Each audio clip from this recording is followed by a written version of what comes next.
আসসালামু আলাইকুম।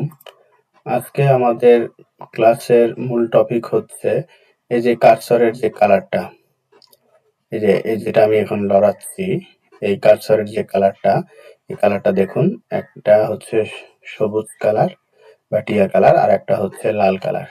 এই ধরনের একটা সুন্দর কার্সর দেখতে সুন্দর লাগে, বড় এবং হচ্ছে কাজ করে মজা পাওয়া যায়।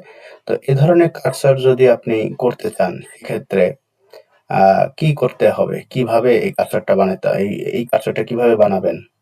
সেটা আমি একটু দেখাবো। ঠিক আছে? তো ভিডিও বড় না করে খুব শর্ট ভিডিও আমরা ছাড়বো আমাদের YouTube চ্যানেলে। আপনারা আমাদের চ্যানেলটা সাবস্ক্রাইব করবেন। ধন্যবাদ। তো ভিডিওটা শুরু করা যাক। তো এই কার্সরের চেঞ্জ করার জন্য ১ম এ আমাদের যেতে হবে এই যে এখানে AutoCAD লেখা এই অপশনে আবার আরেকভাবে যাওয়া যায় OP Enter shortcut OP Enter দিয়ে যেতে পারি। ঠিক আছে? এই যে ওই দেখেন ওপি এন্টার দিলে এই দেখেন অপশন এই জিনিসটা আসবে। এই যে এর ভিতরে যে কালারের ভিতরে যে এখানে যে ক্রসিয়ার কালার, ঠিক আছে?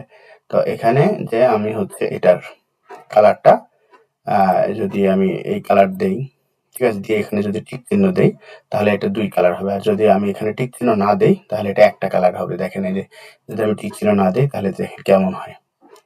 ঠিক আছে? দেখেন শুধু যে একটা কালার নীল কালার হচ্ছে, দেখছেন? আর যদি আবার দেখেন এইভাবে যদি আমি যাই এর ভিতরে একই জিনিস 2 ভাবে আনা যায়। একটা হচ্ছে ওপি এন্টার দিয়ে আর একটা হচ্ছে AutoCAD এর ওই লোগোর উপরে ক্লিক করে এই যে অপশন আসবে এই অপশনের উপরে আপনি ক্লিক করবেন। তারপরে এই যে এখানে কালার একই জিনিস আসবে। তারপরে এই যে ক্রসিয়ার এখানে যেয়ে আপনি হচ্ছে শুধু ব্লু কালার রেখে এখানে টিক চিহ্ন দিয়ে রাখবেন। ঠিক আছে? তাহলে জিনিসটা কি হবে?